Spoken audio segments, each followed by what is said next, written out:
Okay, folks, we're going live in 30 seconds. We're going live in 30 seconds. Get your places, find your mark.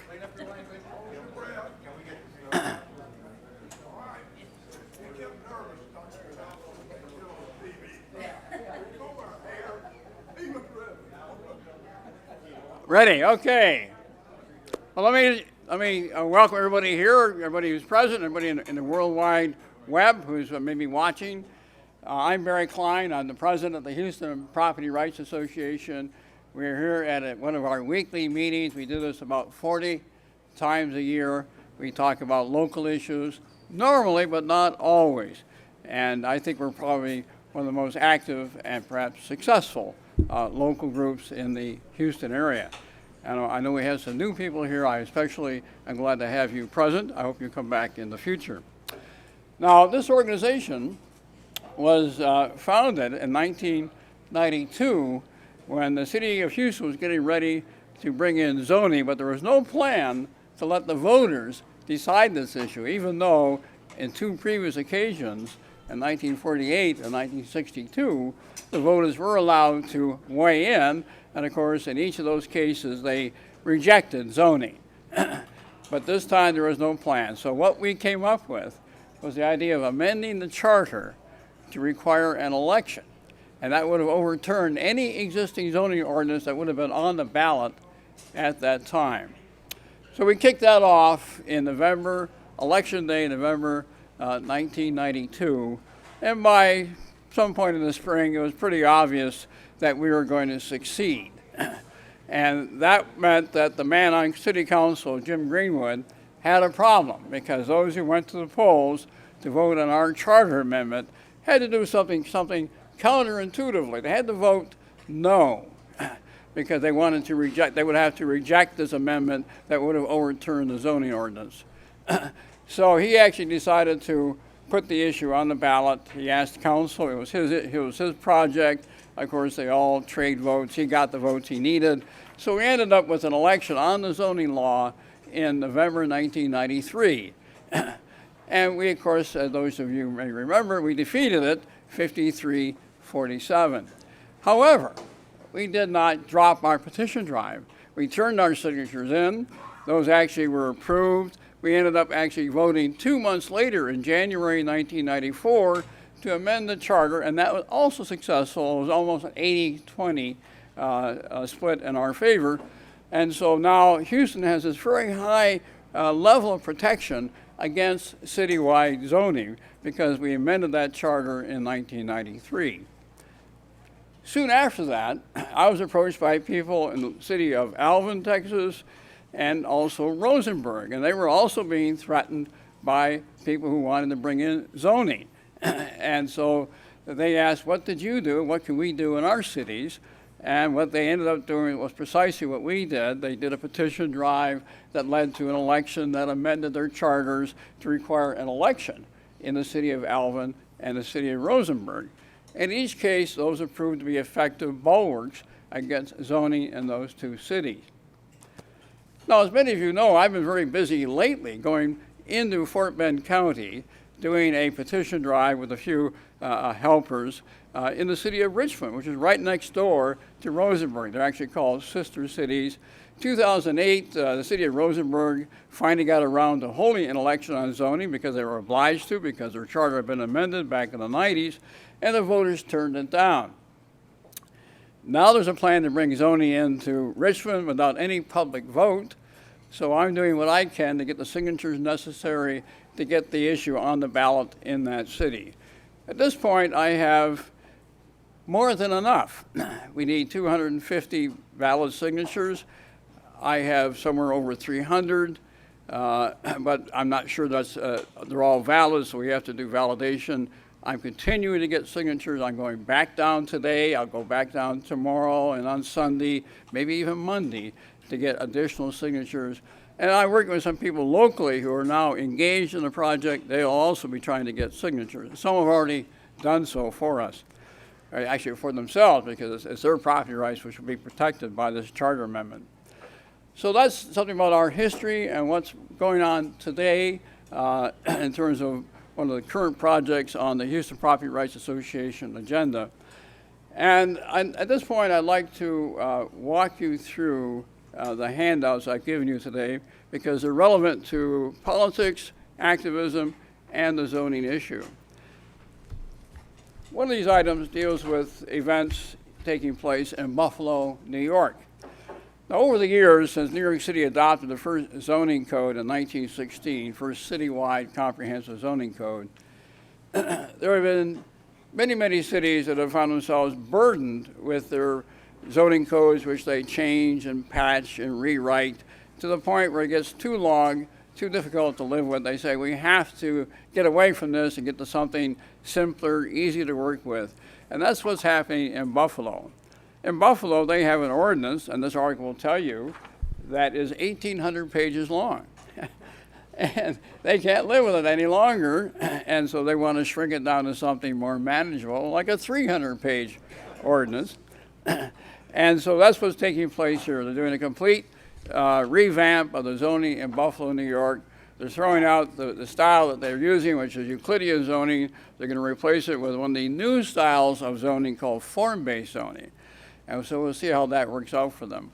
Other cities have gone through this in the past, and they live a few years with the changes, and then they realize it's unlivable, and they go back and they rewrite their ordinance.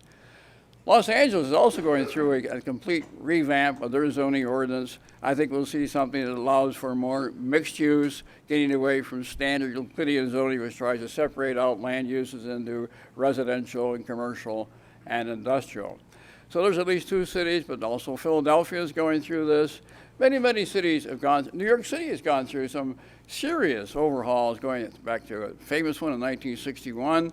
Very quickly it proved to be inadequate, and they've patched and repatched it since then.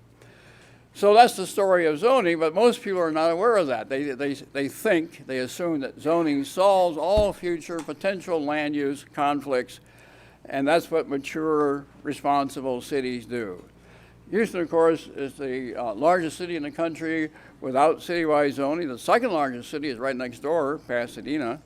But we're pretty much unique, or certainly special. And other cities, when they discover they can't live with their zoning codes, they never think about, let's drop zoning and simply go back and do something like Houston's doing. They bring in their consultants. They don't want to concede error. They simply want to concede. They say we have to tweak this, so with some major tweaks, and continue with some kind of attempt to control the present and control the future, which are, of course, humanly impossible. I guess this is a good opportunity to point to my yellow button here. I'm sure you can't read it. My button says, yes plus S. That's subjectivity plus spontaneousness. So the world is actually guided by subjective decisions, even personal decisions, governmental decisions, and the world really works primarily when you don't have government interfering with spontaneous decisions by human actors trying to serve basically each other's needs and appetites by looking for opportunities to make a profit. And that ends up letting the pricing system coordinate human activity in unregulated or lightly regulated circumstances. We have a couple of comments from the audience. Yes, Jimmy. Well, there's actually 5 different kinds of zoning. There's standard Euclidean zoning, where they divide the city up into arbitrary categories. Not arbitrary, but they draw the line somewhat arbitrarily about what's residential, industrial, commercial. And then there's form-based zoning. This is very popular now. And they say you can do whatever you want with your property, but we, the government, will decide how big your building is, how wide it can be, and where you can put it on your property. That's called form-based zoning. Let's see what else I can think of here. Hold on, give me a moment to sip.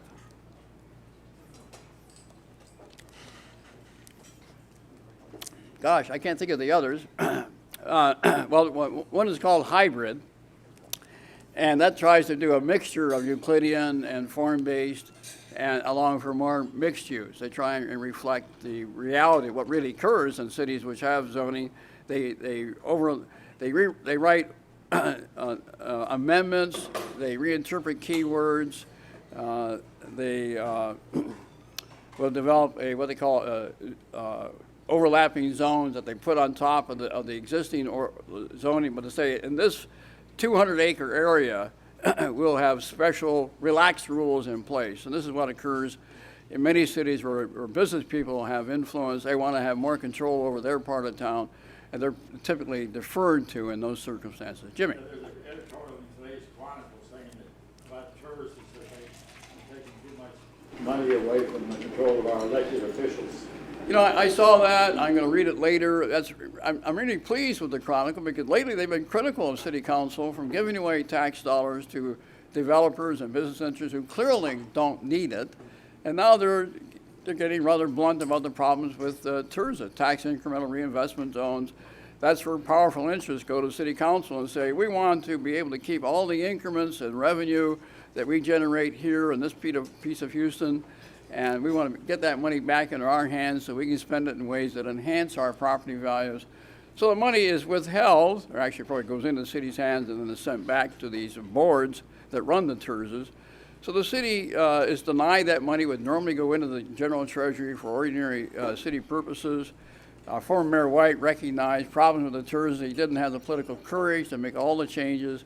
Many politicians across the country have discovered that TIRZAs are actually a great slush fund for them because they get to direct those TIRZ monies in ways that they like. Our current mayor, Mayor Parker, is using it to help fund the new stadium, which is, of course, a team owned by a billionaire from Europe, and to help Metro build its rail line on the East End. So it helps her with her political agenda, and it doesn't really serve the purpose, the theoretical purpose of a TIRZ, which is to revitalize parts of the city. These are typically areas which are already prosperous, already have investment taking place. It's just another way that the taxpayer gets scammed. But I think I saw a hand over here. I'll take one from Lewis. The handout doesn't say what was bad about the zoning in Buffalo, and how they didn't do away with the zoning law, they improved it. How did they improve it? Well, they're writing, I think the article explains they didn't find it livable. It was presenting too many difficulties in getting issuing permits. It was a long, lengthy, costly process to go through. It was an 1,800-page ordinance. They want to make it easier to live with, and this is what typically happens in cities which have zoning. They get to a point where they can't live with it any longer. You know, Dallas went through it actually 20 years ago. So though there's not a lot of specifics about what they found unworkable in Buffalo, that's what the article tells us. That's why they're going through all the heartache and the headaches of rewriting their zoning code, because when you do this, all those who think they're okay with the current law will fight to keep the current regulations in place, and those who feel they're victimized by the current law will fight for the changes. So it's a long process. The Los Angeles process is going to cost $5 million and take 5 years, and when they get done, there's going to be some who are unhappy and some who are happy, and they'll make a political decision and finally adopt something. Another hand over here? Okay, Wesley. I was wondering if you could tell us anything about Galveston. I believe they have zoning now. When did they get it, and what kind of ranking in terms of how much they control compared to other cities that have zoning? I don't know when Galveston got zoning. After New York City adopted its zoning law, they knew there'd be a challenge going up to the Supreme Court eventually, so they took one of their members and they hired him to go around the country and persuade the chambers of commerce, business leadership of all the other cities in America, or at least the major ones, to adopt zoning. So they'd be ready for that time when a court case finally reached the Supreme Court. And that was a strategy that worked. By 1930, almost 1,000 cities had adopted zoning. In 1926, the Supreme Court heard the famous case dealing with the city of Euclid, Ohio, in which the Supreme Court said, yes, zoning is constitutional. It's an extrapolation of the nuisance principle that says the government can stop nuisances if they occur. In this case, they're trying to preempt them. That's the theory. So at some point along that line, Galveston may have been one of those cities that adopted zoning, but I can't really tell you when. Okay, I had another question. Oh, Grayson. I'm pretty confident that Galveston's had it, excuse me, a long time. But another thing I want to mention is that zoning typically favors big developers. And I have personal experience with big developers who say, well, you know, I'm up here in some other state. And the advantage that we have is that we can wait. We can take the effort to go through the 5 years of turmoil, applications, et cetera, et cetera, et cetera. And it keeps out the other people, the competition. Right, the barriers to entry. And you and I recall back in 1993 when we were fighting zoning, and you were the treasurer of this organization, that you wrote an op-ed in which you challenged a local person involved in real estate. So we like zoning because it creates barriers to entry. He was quite candid about why he liked zoning. One of the comments that I made in that was in conflict with the previous article saying that we couldn't get proper financing in Houston because we didn't have zoning. Well, I was in the mortgage business for 18 years, and we got all kinds of financing. We build all kinds of downtown office buildings. We have the third largest downtown office complex in the country after New York. And New York has two of them, and Chicago was third. It was back 20 years ago. And anyway, the fact is that we have been able to get financing all the time for what we need. There's always an elite within the business community that is in favor of regulation. They see how it can benefit them.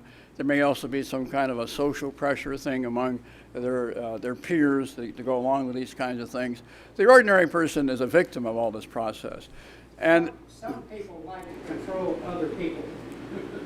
well, there's certainly, that's quite right. Even homeowners association have those handful of people, we call them neighborhood Nazis, or they happily take on the job of looking for violations of the deed restrictions. I see a hand over here. Jim? Not your hand? Okay, Jimmy. Also, Walmart tried to go into Gallatin, had the zoning laws changed so they could go in there. There was small businesses that did not want that competition. They wouldn't let them come in there, so they had to go further west down the beach. Yes, that happens too. That companies find that they can keep on competition. You know, sometimes a major company will hire a lawyer who's expert on local zoning law and knows all the players. They get him to interfere so that a major competitor cannot move into that same city. It's a game which has many players. They've all learned how to use the rules to serve their ends. Neil. Real quick about TERS's. I had mentioned this to Helena Brown while she was still on council about the Galleria TERS in specific. We were joking about it. The state law, the verbiage in the state law, as you were describing, is that it's supposed to revitalize what are supposed to be run-down areas. Now, everybody knows that the Galleria area is just a horrible run-down area of town. You know.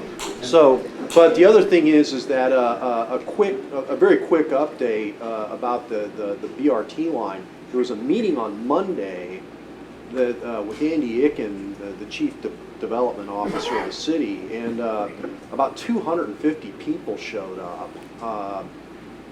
It was a very contentious meeting. Actually, John Culberson showed up. Several city council members showed up. Weighing the waters. But Paul Magaziner, they didn't allow public comment. Okay, so they shut off the gas bags. But it was tense in that at least Paul Magaziner got out an outburst. He says that the cost of the also a guy named Larry Levine, who's a big landowner in the area, spoke very eloquently. Paul is probably the city's most astute critic of Metro and its rail plans today. He's got a better knowledge of Metro's financials than Metro's people have. And we all owe a great debt of gratitude to Paul Magaziner, who's a business owner on Richmond who would be harmed by the rail line as planned for Richmond. That's what's driven him to become such an expert. Garth. Just an update on Chapter 42 in the special area minimum lot size are the forms-based zoning that we're facing here, right? No, you're talking about two ordinances that were beefed up after we defeated zoning as a way that they control the landowners through alternatives to zoning. Of course, you're quite right. It has impacted my trying to rebuild the garage apartment. The saga started a year ago. when you see that white sign in the front yard, that's a $658 fee to the city of Houston to pay their bureaucrats to run it through the process. Then I had to hire a consultant to the tune of between $3,000 and $4,000. It took her from May of 2013 to Halloween Day, 10/31/13, to get unanimous approval for my project. And this week I'm constructing the foundation for it. You know, this week construction finally started. Actually, it poured the piers, the slab pour next week. So Good for you. $1,000. All right. Only cost you a bundle of money to get around the problem. Okay, now let me say that we're going to try and wrap up my preliminary comments so we can get to our main presentation. Now, getting back to what's happening in Richmond. Richmond's getting ready to adopt a zoning law ordinance without letting the public vote on it. It's clear to me that they're very hostile to many of their own residents. They really want to upgrade Richmond from a blue-collar town into something more like Sugar Land, which is 93% white-collar. And they have a vision down there that's going to be hurting most of the property owners. Thankfully, I'm now working with a couple of the pastors who have seen the problem that's coming, and hopefully they'll be able to get us some signatures and help us win the election when we have that in November to amend the charter. Moving on beyond Richmond and Buffalo, let me also talk to you about a couple of the other items before you. One of these items deals with what I'm calling Venn politics, V-E-N-N, Venn politics. Venn circles are a way that mathematicians and statisticians can show overlapping interest when they do an area of study. And if you go to Wikipedia, you'll find a lot more about it. But what I hope we can see in America is more Venn politics, where people actually look for ways where their interests overlap and they can work together to change law at the local level, where it's relatively easy for underfunded but committed activists to make a difference by amending charters primarily. Most states, 47 states, do give local activists some techniques or opportunities to do local ballot drives. And in Texas, we've got 350 home rule cities where charters can be amended. And most are small, where people can do what I'm doing with a few other volunteers in the city of Richmond. Now, on that same sheet, I also talk about something called, I'm calling bank shot politics. In many cases, you have cities too small to have a charter, so there's no charter to amend. So what can you do in a case like that? Or you're dealing with a county government or a school district, and there's no charter that can be amended. Well, you go after somebody else, another jurisdiction close by that has a charter, go for an amendment that brings some kind of reform. All cities need reform.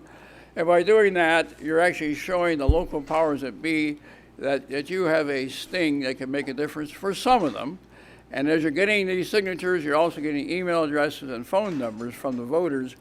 And so using that, you can become influential at the school district level, at the commissioner's court level, and at the level of the entity that you're trying to, whose policy you really want to get to. It's not direct, it's indirect, it's a bank shot, but it's a way that you can try and get around the problems where maybe the law doesn't give you a way to directly affect the policies of the unit of government that's causing you trouble. Moving on, another item before you is titled, How Texans Can Be Citizen Lawmakers. Now, this is pretty much what I've been talking about. This is the steps you can take to do a petition drive in home rule cities that are tailored to Texas, but they can be adapted to other states. Hold on.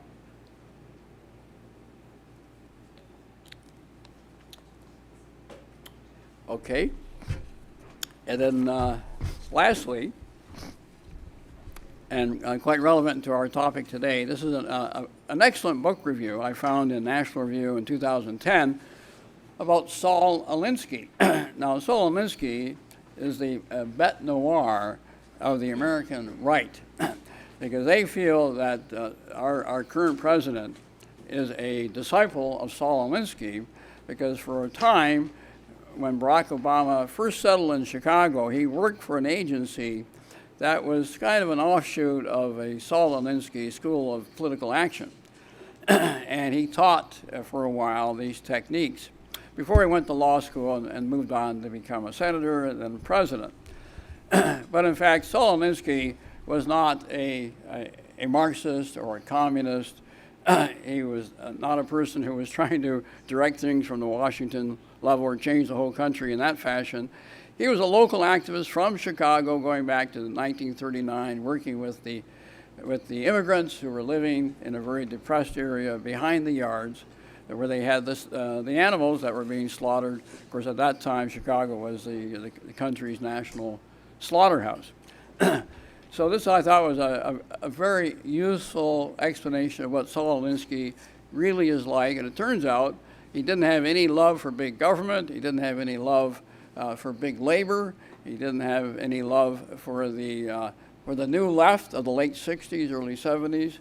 And so I thought it would all be very useful for you to see this. And this gives me, leads me into introducing our speaker, because he's going to be talking about that era in Houston when the ideas of Saul Alinsky were shaping the thoughts of many local activists, black and white, on how they can be effective in, I guess, ending poverty in Houston. So let me now tell you about our speaker, Wesley Phelps. Wesley is a assistant professor of history at Sam Houston State University in Huntsville, which is up the road from Houston. He completed his doctorate at Rice University in 2010 and taught for 1 year at the University of St. Thomas before joining the faculty at Sam Houston State. He is a 20th century U.S. historian whose work focuses on grassroots social activism and urban politics in the American South. His book, A People's War on Poverty, Urban Politics and Grassroots Activists in Houston, was published by the University of Georgia Press in March of 2014. And in this book, Wesley Phelps investigates the on-the-ground implementation of President Lyndon Johnson's War on Poverty in Houston during the 1960s and 70s. His current research continues to explore local activism in the urban South by focusing on the AIDS crisis of the 1980s in Houston, Dallas, and Atlanta. Before I bring up Wesley, how many people here were actually politically active in the late 60s, early 70s? 1 hand, 2 hands, 3 hands, 4 hands, okay, 5, 6. Well, my hand doesn't go up. I wasn't active in those days. I came a little later. Okay. How about the 1930s? Okay, all right. But you know, before I thought I promised one of our members I'd let him give us some announcements. So Walter, you have a couple of announcements you want to.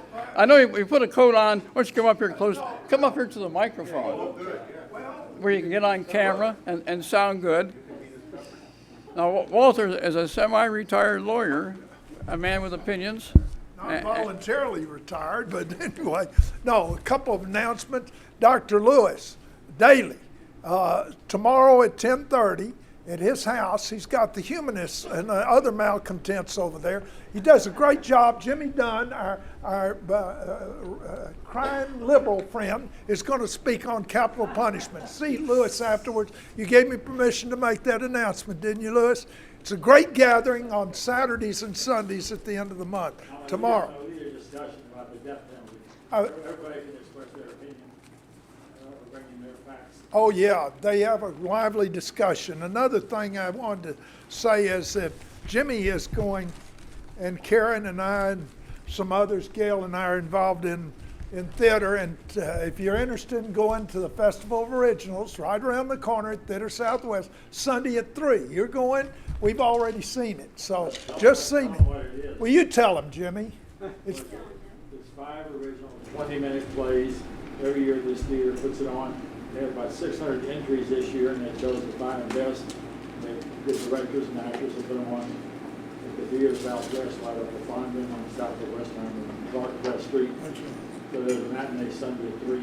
I've already sent out a review, and there's been several reviews, so go see it and make your own comments. Now, the Q-Fest is this weekend, too, and tomorrow at the Montrose Center is a great discussion led by Ray Hill on gay issues in Houston. And that sort of plays in a little bit. I was very involved in the gay movement here, and you're going to talk about the economic movement. And also the last thing is there's an article by Lisa Falkenberg, who's the liberal columnist, opinion person at the Chronicle. And she's, I think, got it entirely wrong. It's on the grand jury. Maybe I'll bring it back. But I talked on the grand jury, you know, and we expressed, and several others did. She's got this view that I've questioned her. She says a grand juror has the duty to be fair, open-minded, and unbiased, and that is not the case. Grand jurors can be just like me. I was on there as the most biased guy, and I don't apologize for it. Okay, so we'll do another grand jury thing, won't we, Barry? Well, you bet we will. We'll try and bring in Lisa and let her tell us about it. I'm very impressed by her series, and I would love to have her come in and talk about what she discovered, the problems with the grand jury system. We know it's a flawed system. Okay, I want to point out to you that all you have on your table a tip jar. And please keep that in mind as our speaker comes up here to wow you with his presentation. I give you Wesley Phelps. Thank you. Thanks so much for the introduction.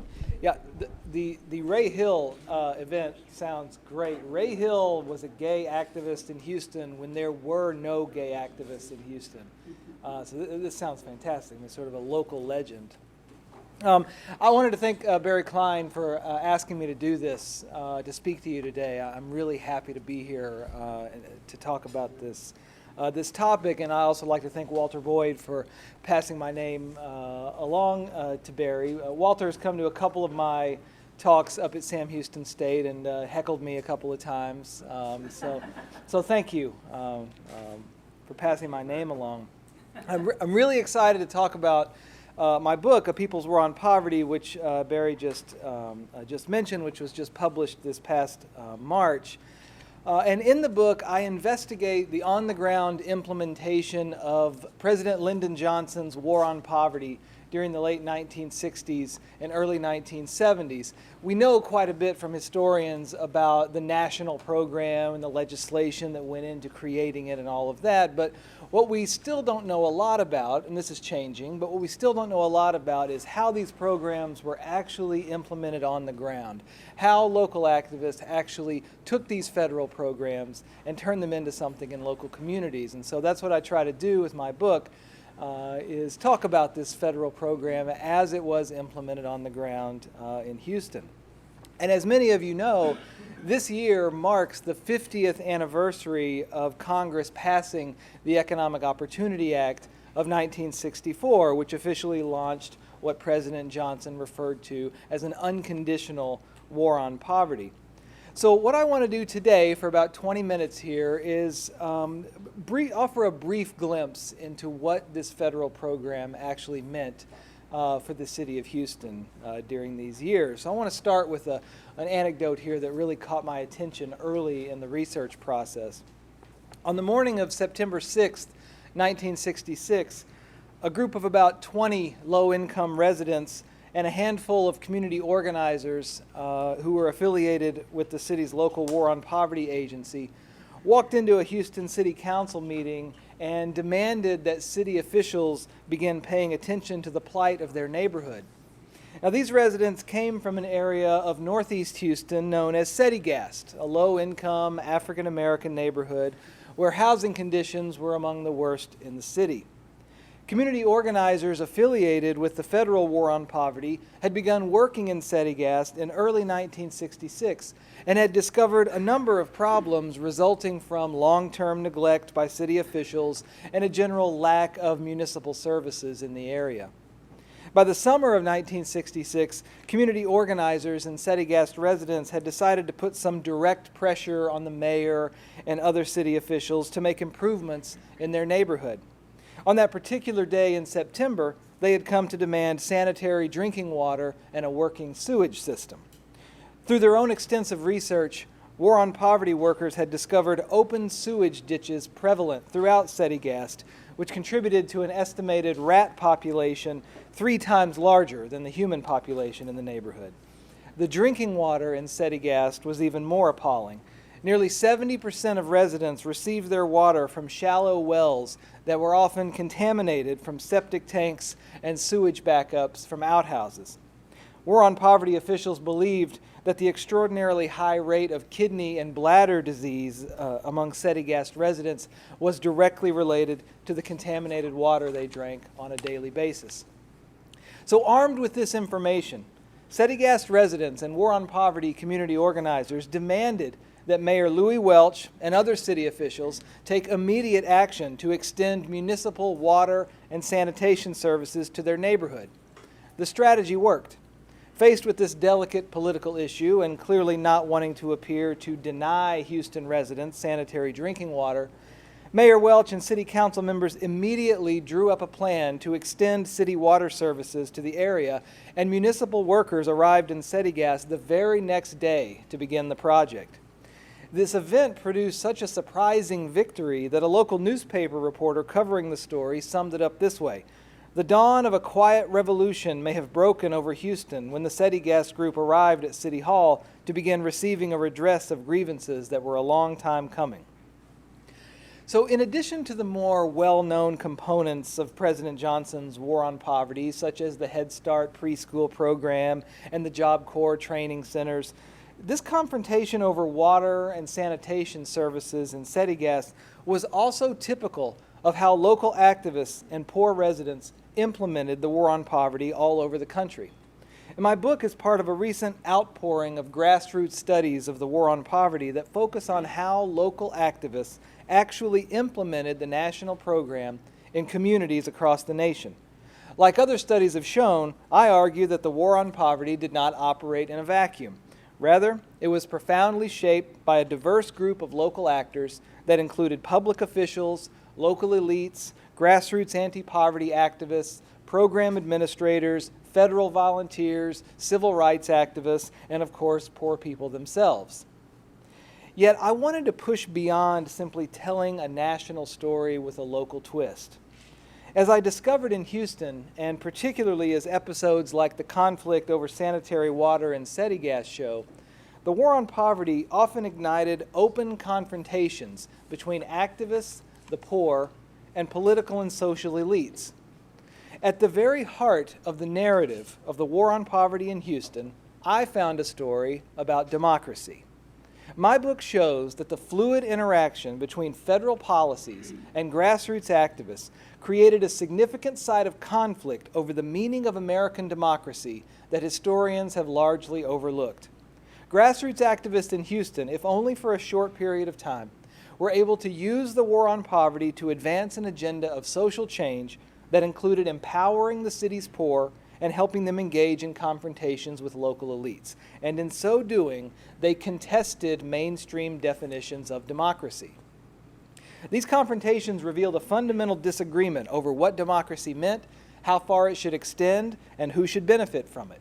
Many of the program's implementers took seriously the federal mandate to empower the poor as they pushed for a more participatory form of democracy that would include more citizens in the political, cultural, and economic life of the city. By the same token, the small victories that activists were able to achieve provoked a strong backlash from local public officials and defenders of the status quo. In Houston, therefore, the War on Poverty simultaneously created opportunities for grassroots activists to bring about social change and set limits on what those activists could ultimately achieve. Seen in this new light, the implementation of the War on Poverty in Houston revealed both the possibilities and limits of American democracy. So the history of the War on Poverty in Houston is filled with instances of activists using the federal program to expand the meaning of democracy and provoking a response from local public officials. With the rest of my time today, I would just like to call your attention to two additional examples from the Settegast neighborhood that illustrate my broader argument. I want to take a look at the anti-poverty activists' efforts to expand the charity hospital network and their protest against unfair housing contracts and police brutality. Then I'll just briefly sketch the reaction of local public officials to these efforts. After achieving some success getting city officials to address the problem of contaminated water in Settegast, Community organizers and neighborhood residents focused on the absence of medical treatment facilities. By this time, the community organizers in Settegast had been placed under the direction of local Houston civil rights activist Earl Allen, who was now director of community organizing for Houston's War on Poverty. One of the things I'm trying to do in my book is get some of these civil rights activists' names into our conversation about the civil rights history of Houston, because of course we all know about the Reverend Bill Lawson, but some of these other names are probably not as familiar, like Earl Allen and O.B. Duncantel and these kinds of folks. So I'm trying to do with the book is get some of these other names in Houston's civil rights history out of there, and so Earl Allen was one of these. Allen decided that Settegast was the ideal location to continue using confrontational tactics to empower the poor and help improve their lives. Earl Allen and his staff were shocked to discover that there were no health care facilities in Settegast or in any of the surrounding communities. There was not a single doctor or dentist who practiced in the area, and if residents needed medical attention, they often had to travel 13 miles to Ben Taub Hospital in the Texas Medical Center, which was the nearest public health facility to the Settegast community.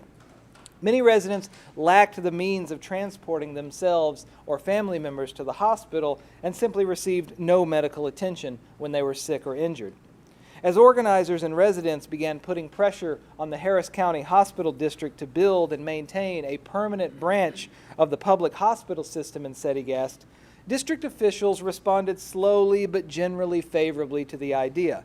By early January 1967, the Hospital District Board had placed the issue on the agenda for their meeting that month.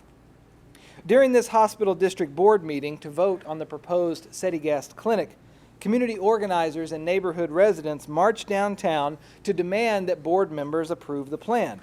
Once again, the strategy worked. The Hospital District voted to establish a branch of the Charity Hospital in Settegast immediately. Located inside a building donated by the Houston City Council, the new Settegast Clinic opened during the last week in January and served 175 poor residents in its first week of operation. Community organizers and poor residents had also achieved a long-term victory. The Settegast Clinic was in fact just the first neighborhood clinic opened by the Harris County Hospital District. Over the next decade, nearly every low-income neighborhood in Houston saw a clinic open nearby. The same month the Settegast Clinic opened its doors, community organizers discovered that Settegast residents themselves had developed a critique of devious mortgage lending practices prevalent in their neighborhood and how these methods were sometimes linked to police brutality. On January 6, 1967, a deputy constable appeared at the doorstep of Settegast resident Betty Gentry, who was 8 months pregnant, to carry out an eviction order. The deputy constable ordered Gentry out of her home and began removing her belongings. When Gentry's plea that she was being wrongly evicted went unheeded, she began making a telephone call to her mortgage lender.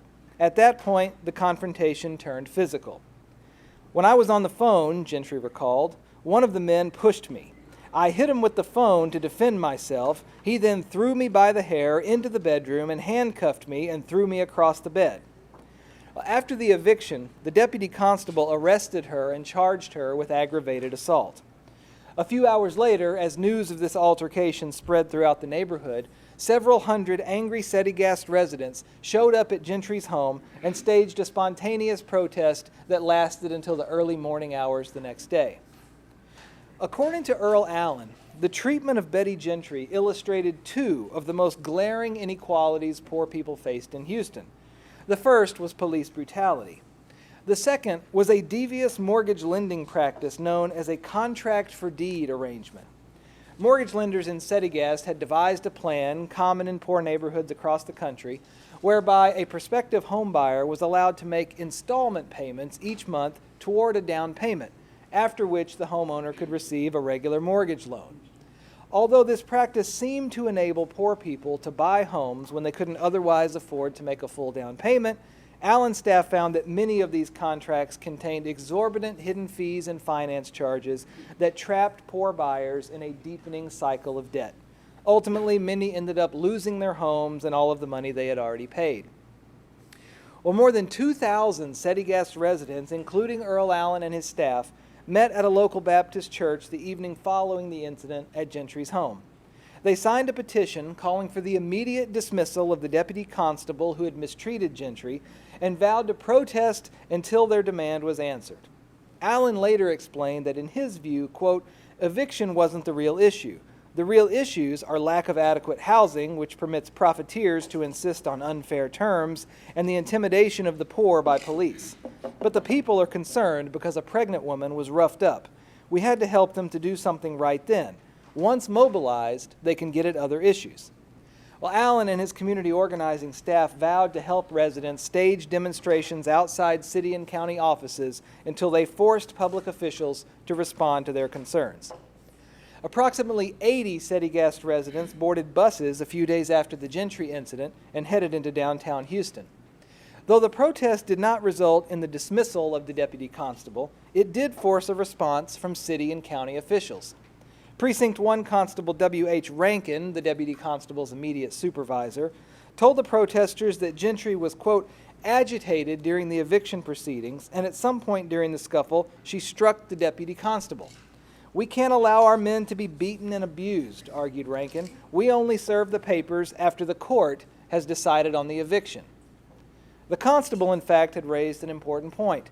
Betty Gentry was not simply roughed up by one county constable. According to Earl Allen, she was the victim of a web of oppression that included unscrupulous profiteers, local city ordinances, the courts, and law enforcement officials.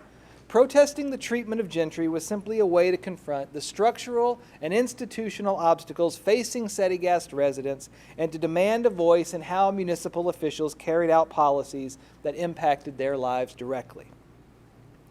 These experiences in Settegast were just a few examples of how the War on Poverty opened a window of opportunity for local activists to expand the meaning of democracy to include the voices of poor residents in the decisions that affected their lives.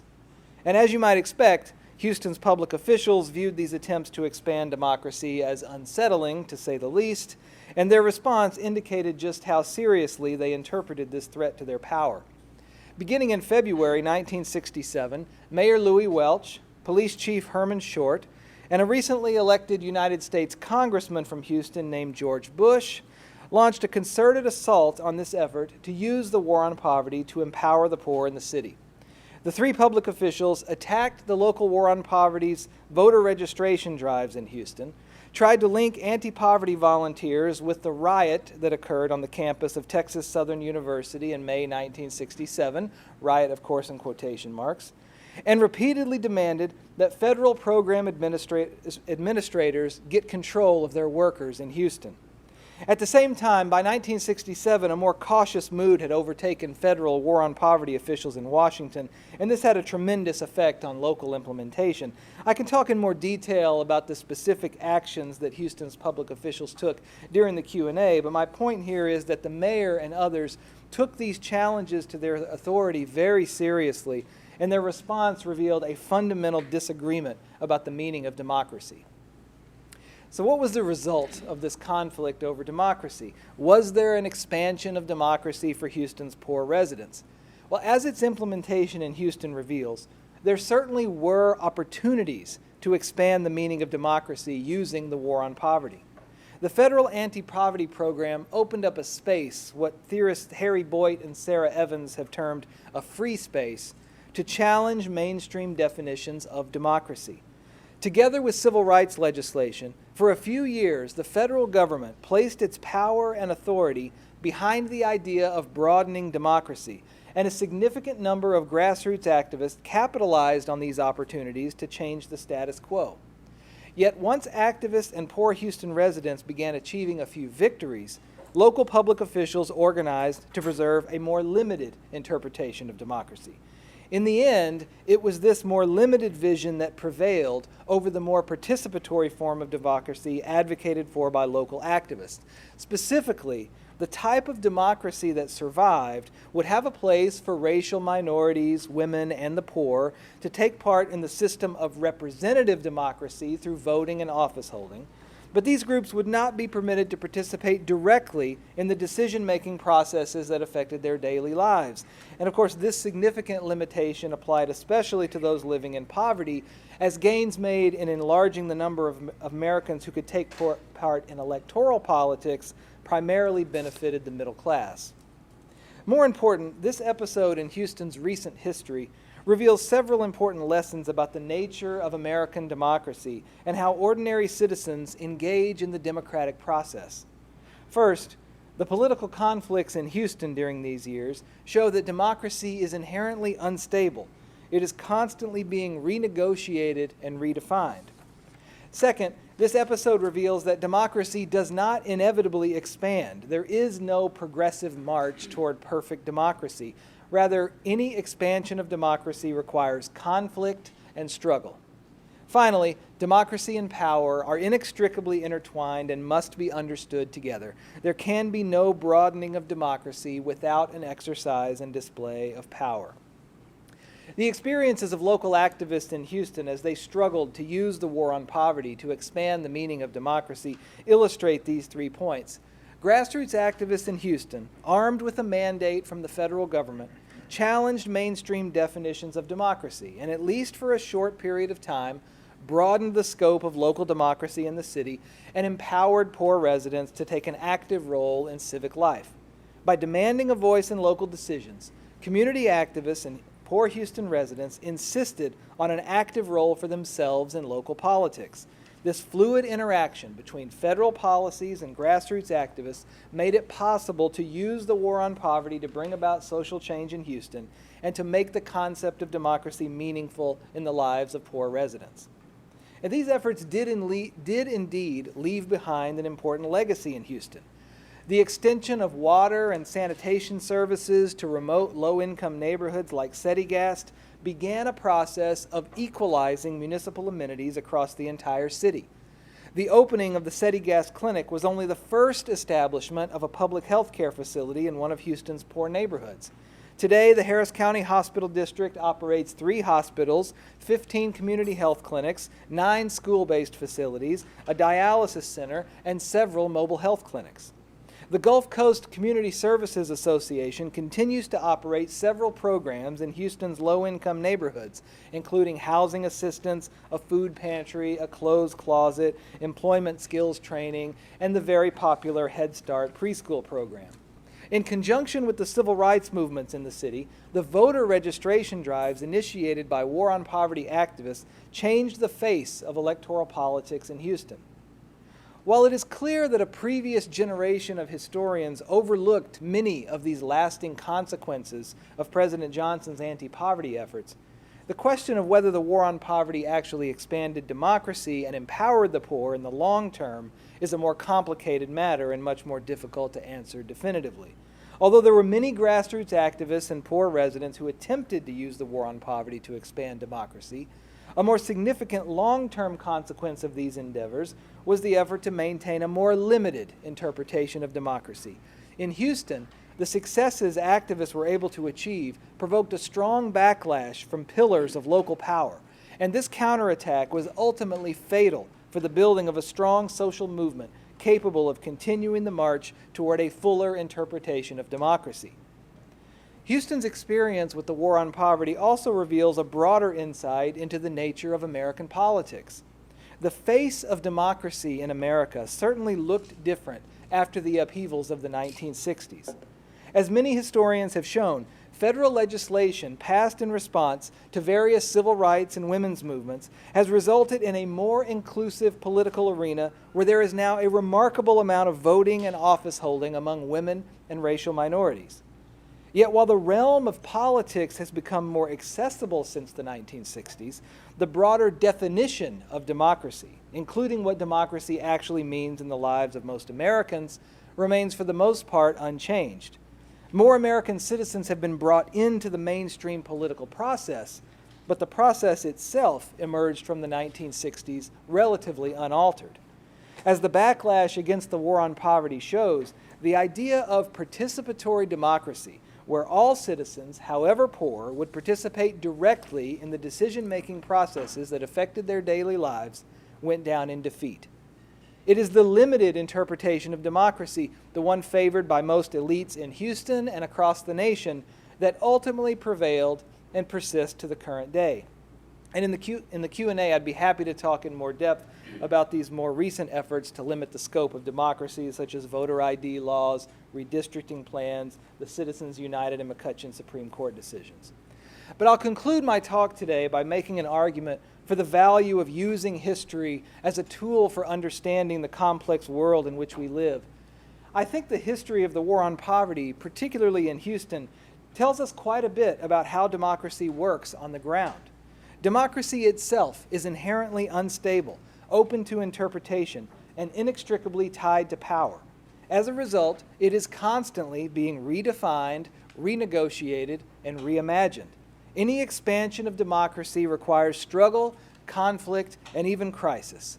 And in our present age of empire, globalization, and the export of American democracy, I think it is particularly important to re-examine the historically contradictory and exclusionary development of democracy right here at home. Democracy seems to be in perpetual crisis. Yet this crisis is not something to lament. Instead, it should compel us to attempt to understand the concept of democracy and its application more deeply. Thank you. Yeah, and I'm happy to take questions. In this desperate drive towards democracy, you ignore a huge, probably maybe 70, 80%, 60, 70, 80% of the population educated in our schools about this is a representative democracy. It's not the French Revolution.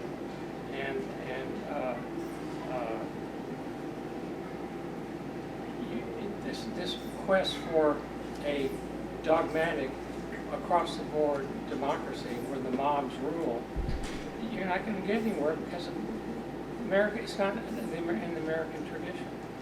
And I'll bet you $1 to a donut, you probably would like to get rid of the electoral college. Well, so the question is about the United States being a representative democracy and how advocates for what they term participatory democracy is actually mob rule. I don't think they would have seen it that way. I think over the course of the 20th century, they would have seen their power diminishing. So by the time we get to the 1960s, there is a debate happening about what democracy is, what democracy means, who benefits from what we refer to as American democracy. And you're absolutely right. The consensus in the United States is on representative democracy.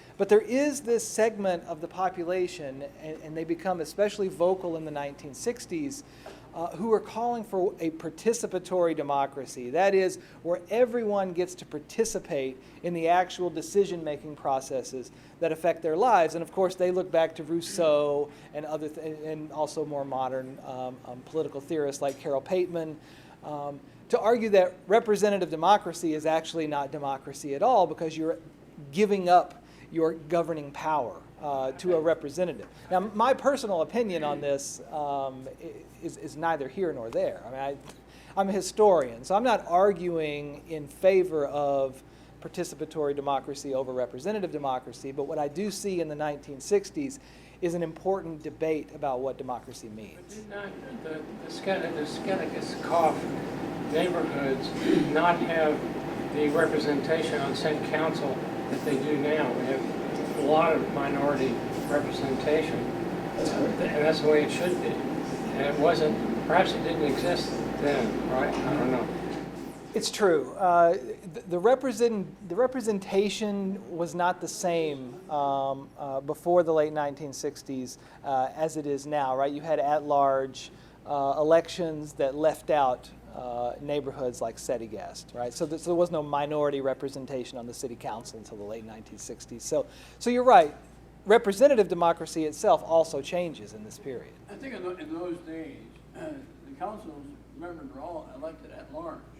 Yeah. So it could easily happen that they all came from the more affluent parts of town, and the low-income neighborhoods were entirely left out of the picture. Yeah, that's correct. Question over here. Yeah, it was interesting you mentioned Rousseau, because, you know, I mean, he was the perfect example of somebody that believed man was all good and could be perfected, you know, which we all know not to be true. world.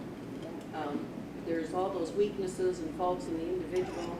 Being Catholic, I say it's original sin, so there's a predisposition for that in the human person, which we can all see.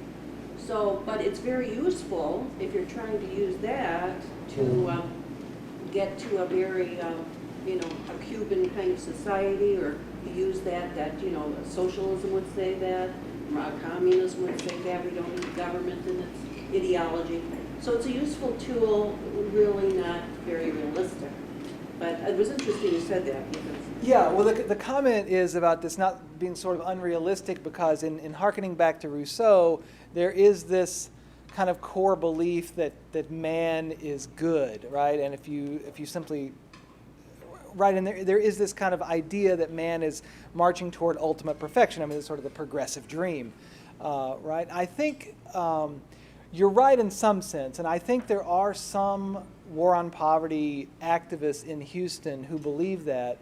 But I also have a chapter in my book where I talk about kind of the intellectual development of anti-poverty activism in Houston, and much more important to them are thinkers like Reinhold Niebuhr, right? And so they're looking to Moral Man and Immoral Society, 1930s Reinhold Niebuhr, as man is ultimately flawed, right? That because of original sin, we're ultimately flawed. And because of that, you need to bring a greater number of people into the decision-making processes rather than allowing elites to make decisions, right? So they're combining Reinhold Niebuhr with Saul Alinsky, right? Which is a very interesting combination that happens right here on the ground in Houston. And one of the things I'm trying to argue in my book is those are the kinds of things we miss by only paying attention to the national story. It's only by looking on the ground here in Houston do we see these interesting kind of intellectual and political traditions coming together.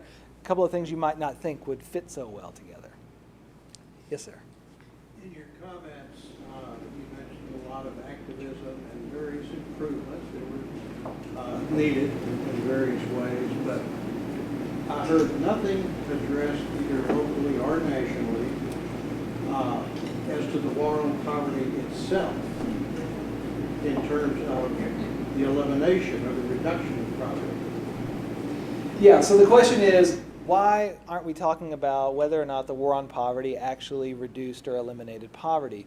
And historians have taken this question up, who have looked at this nationally, and by and large have concluded that the war on poverty failed, right? That it didn't,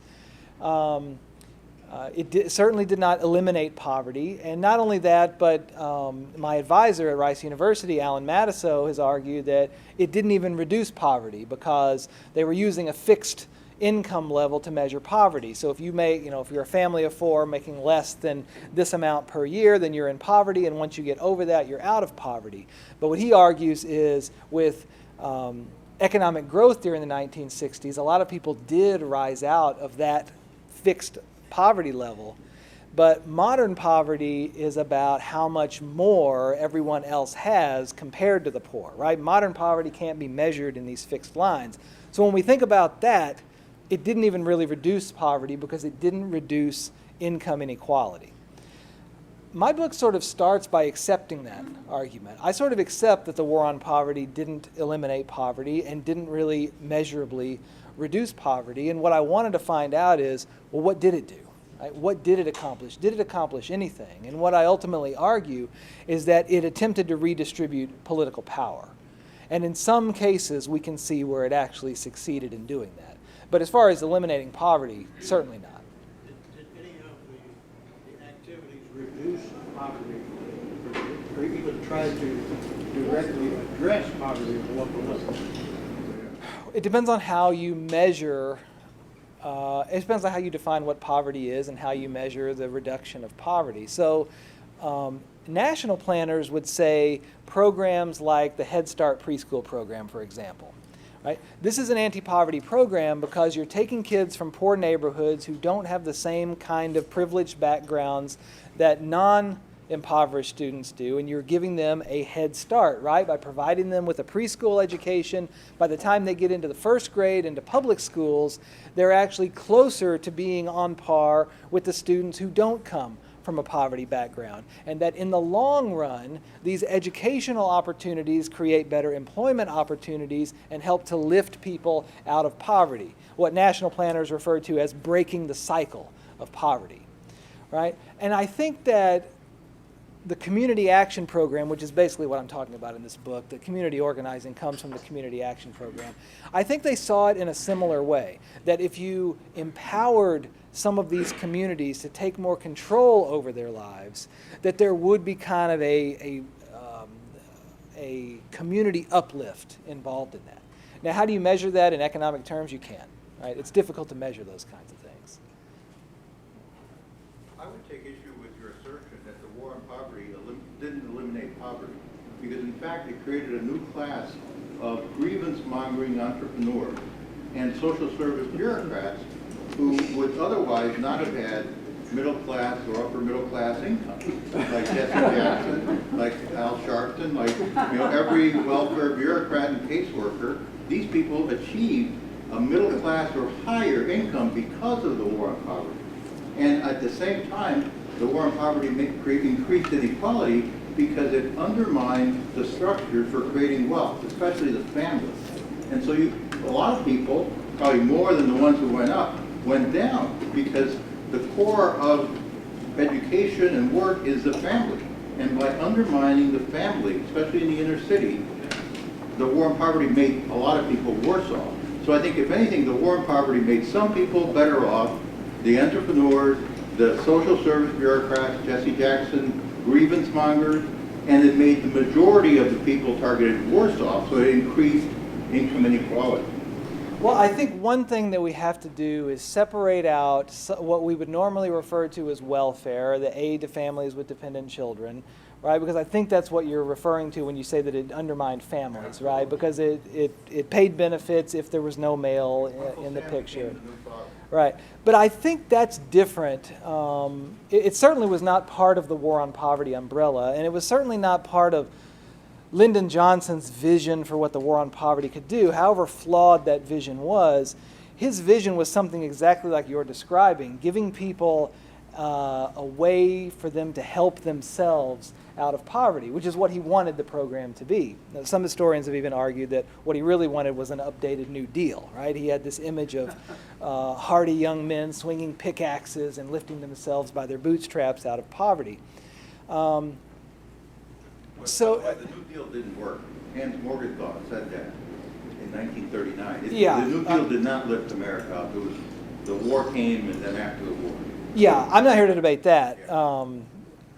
I think that's right in the sense that the New Deal certainly did not end the Great Depression. The war ended the Depression. I think that's absolutely right.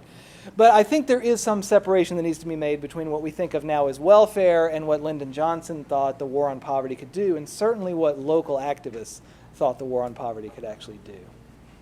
Yes, sir. I'm just new to your concept of what you call the war on poverty and bringing public services where they belong.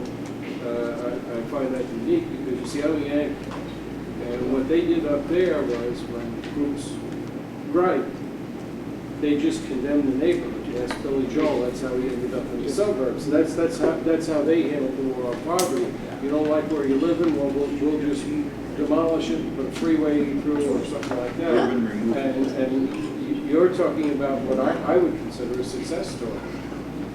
And maybe that's basically what the war on poverty was. That people should be entitled to the same public services no matter what your economic level was. Well, that's certainly, so the comment was sort of about public services and equal access to public services, and I think that's right, and that's really what the Community Action Program was designed to do. It was designed both to increase the level of social services that were available to people who lived in poverty, and also bring some coordination to some of these services, because a lot of cities and other locations, they have all of these social services, they're fragmented, right? And what Johnson certainly wanted was to bring these together under the community action umbrella. So I think that's right, and I think to some extent we can call it a success. I mean, I don't go that far in the book to actually call it a success, but I think there are some things that happen on the ground that are certainly preferable to what happened in other areas. And the phenomenon you're talking about mostly happened through the federal urban renewal program, was sort of destroying neighborhoods and building freeways. That didn't happen in Houston, interestingly, considering what Barry was talking about, because Houston had no zoning laws. The federal government was very reluctant to grant urban renewal projects to cities with no zoning, right? So that's part of the reason. Yes, sir. We had a classic example southeast of downtown called Clayton Homes. First, they had to move the people that lived there out of their poor homes to somewhere else, and then they built Clayton Homes, which the people were moved away from, could not afford, and therefore they hurt the people that they moved out of their old community. Yeah. And mostly they had to move further from downtown, which made it more difficult to get to work, and it was just a big failure. And I had a black minister stand here and agree with me on that. Yeah, and I think the similar phenomenon happens in Fourth Ward. Right? There's a great documentary called "Who Killed Fourth Ward," which is somewhat about Linwood Johnson, who was an activist trying to preserve Fourth Ward because they're doing similar things there. So yeah, I think those things do happen. Yes, sir. You think in your research that Houston was very, very lucky in regards to, first we had the riot. I remember I owned the place Griff's, and I had all the homicide guys in there the night of the riot, and it just scared the hell out of you. They're pulling people out of cars. The whole area. I mean, these were about 4. They were told to report over there, and it was a very scary time in Houston. Herman Schauder, as you remember, took very, very tough. He went over there, picked them all up in buses. Found out that the officer that was killed, the guy that shot out the window, was not really a TSU student. It was a ricochet shot. Yeah. And then the next thing, remember, was the big march was on for downtown. Foley's, remember that? They wouldn't integrate. And all of a sudden, over a weekend, Foley's integrated. So that large group that were going to come on down. So it's like Houston was always one step ahead. So they had to force them to allow people to come in, like Walgreens by St. Thomas University had the separate counters. That was back in 59 and 60. Yeah, and I think that's an interesting question, right? Was Houston lucky because we escaped the urban rioting that plagued cities like Newark and Detroit, even Atlanta? I think to some extent, yes, of course. I mean, is it a good thing that there wasn't a full-scale urban riot in Houston? Absolutely. Absolutely it was. The deeper question for me, and this is something that I don't deal with very well in the book because I never came to a satisfactory answer about, is why was there no riot in Houston, right? Why is there no full-scale urban riot in Houston on par with some of these other cities who had similar situations? I'm still not sure the answer to that.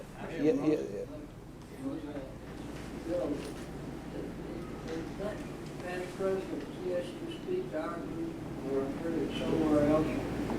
I can tell you why we're no riot. This president of CSU got a phone call one afternoon saying, we're be at the Rice Hotel at 7 o'clock.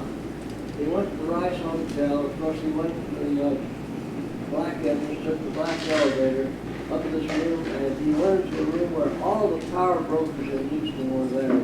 He had the Chronicle, the mayor, the owners of the downtown properties in Houston, and they said to him, we don't want Houston to be like Alabama, what's going on in Alabama and these riots in these other cities. It's going to hurt our business, hurt our tourism, our reputation. We are going to integrate Houston, and we want you to help us. And the next day they integrated Houston. He went into a restaurant where he thought he was going to have to either have a handout or sit back in the kitchen somewhere. And they said, come on in, have a seat. Houston did it peacefully because the powers in Houston, the people who control the government and the economy, made this important decision. Yeah, and this organization that he's referring to is known as the Suite 7F group, right? Because they met in Suite 7F or whatever in the Rice Hotel. And there's a great Lamar Hotel, right? And there's this great documentary called "The Strange Demise of Jim Crow," which is about the end of Jim Crow in Houston, and tells this story about these sort of elite business and political leaders deciding the city would be desegregated quietly and peacefully, and I think to a large extent it was. Do you recall what year that was? Oh, this was in the early 1960s. I don't know, 63, 64. Also, one other point. We had the Camp Logan as an example of how Sure. they could get messy. Yeah, 1919 race riot in Houston. Some soldiers at Camp Logan. Yeah, there's certainly that part of Houston's history that people certainly had in their minds, I think. Yeah. I've heard the same thing that Lewis was talking about, with the addition of the involvement of the black ministers. Sure. I think that's true.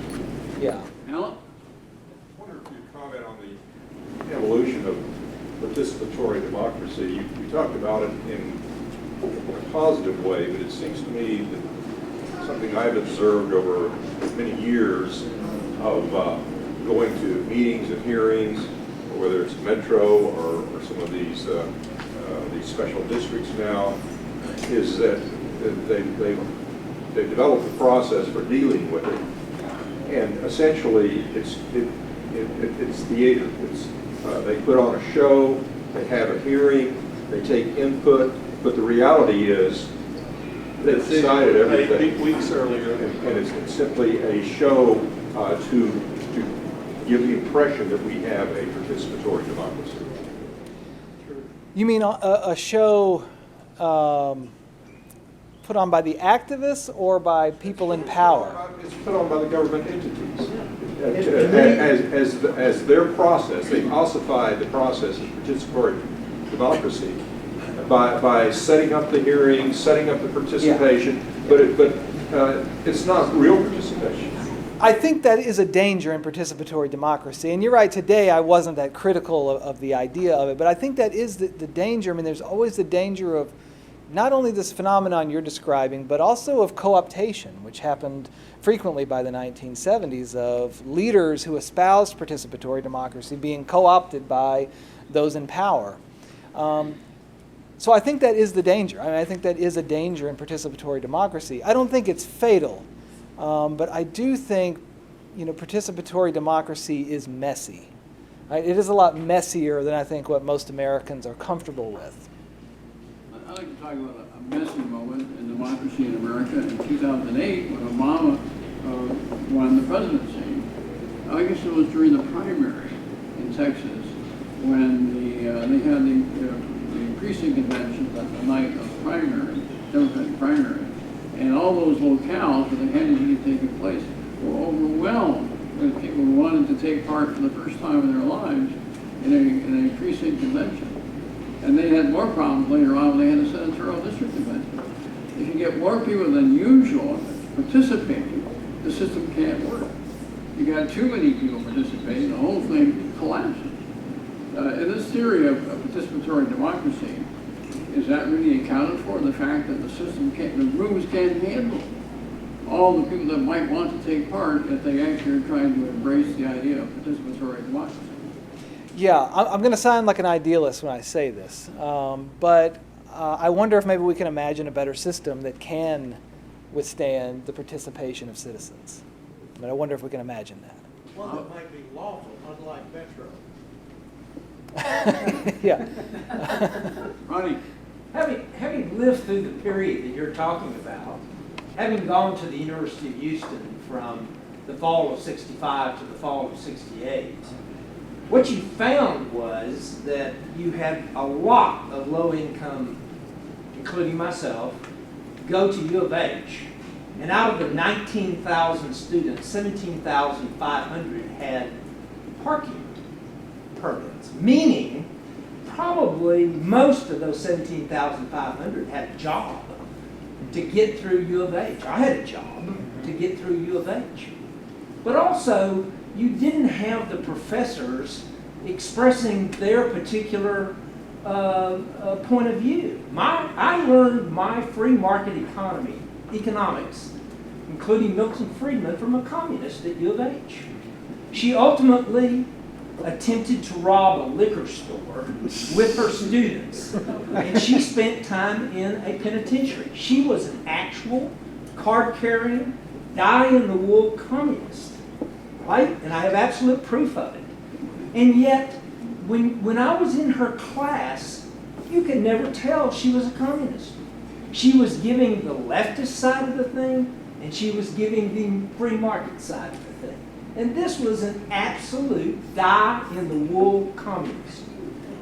There was so much opportunity in Houston, so much opportunity for U of H students to go on to bigger and better things, so many jobs available, that no wonder there wasn't any riots.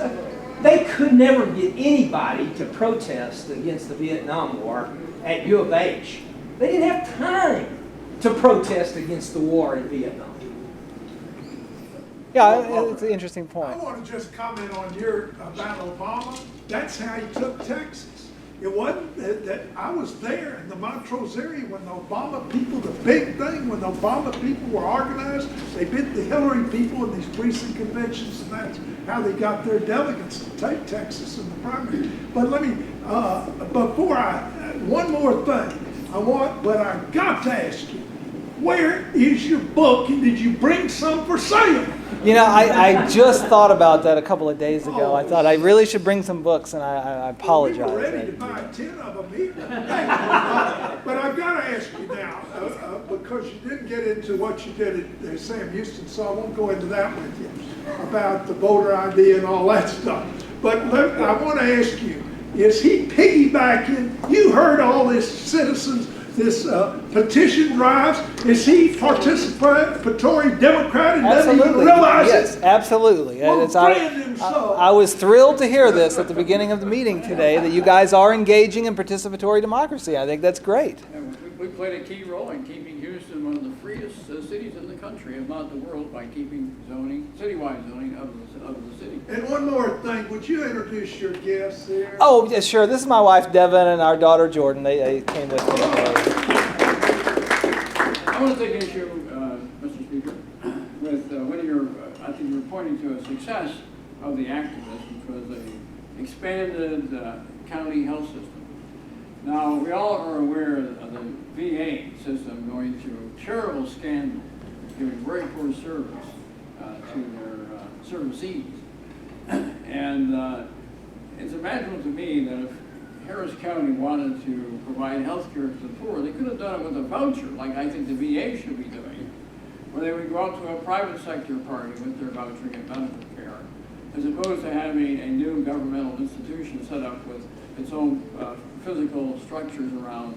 You know, our Harris County medical system has gone through a number of scandals over the years. And I suspect that's because it's governmental, and it's very hard to monitor and control what happens.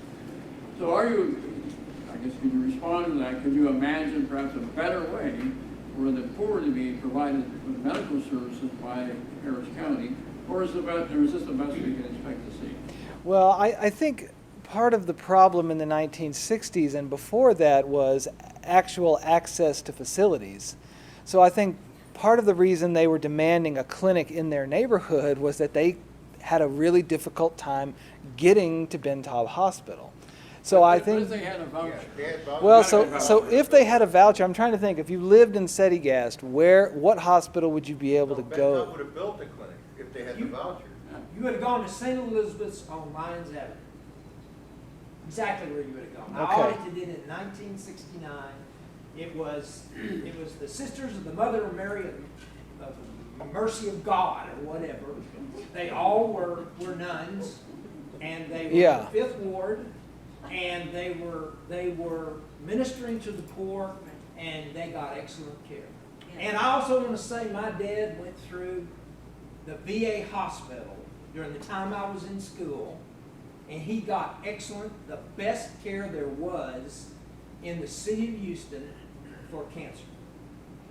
So We're going to have to wrap this up. I'm going to take one more question. All right, John, One quickly. little point is that room in the Lamar Hotel, it was the meeting place of people like the Brown and Root Construction and all Yeah. people. Jesse Jones, Cullen. Going up, there was this little detail that during that time, this one rising politician did an awful lot of mixing of drinks and serving of drinks. His name was Lyndon Baines Johnson. It was. I'm going to take a quick one. 25 years ago, I went to get my first cataract surgery, and my physician was no longer doing it, so his partner, Daniel Jenkins, was running a clinic out on Harrisburg Boulevard. I went in there and sat down in the chair and talked with him, and I said, "We got 25 people out there in the waiting room that I know don't have any money." He said, "That's right." And he was taken care of. What, gratis or a discount? I imagine a lot of it was gratis.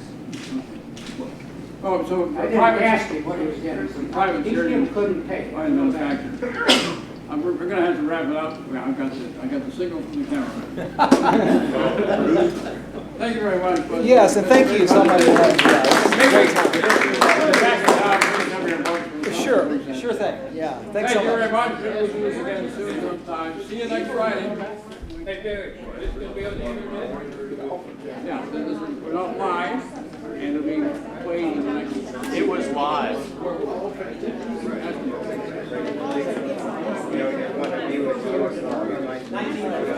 Micro Center, there's a great picture of a great concert.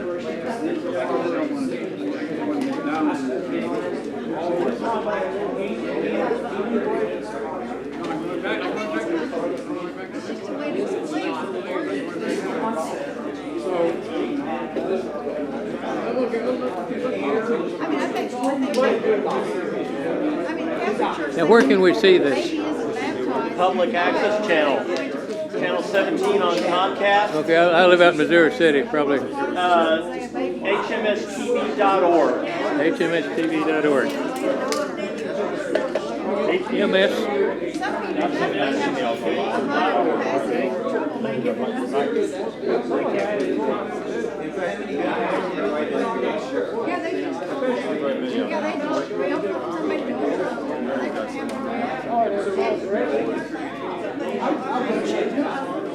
We were watching a show on the Willows.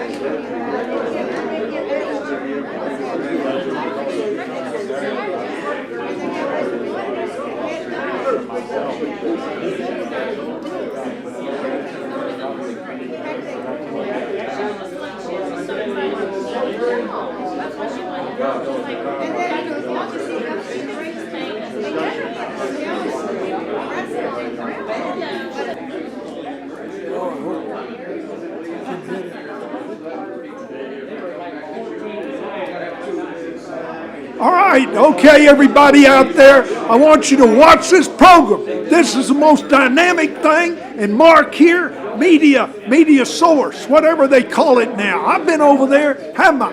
It's great. Listen to it. Y'all tune in all the time, and you'll miss something, and I'm glad you didn't miss today. Thank you.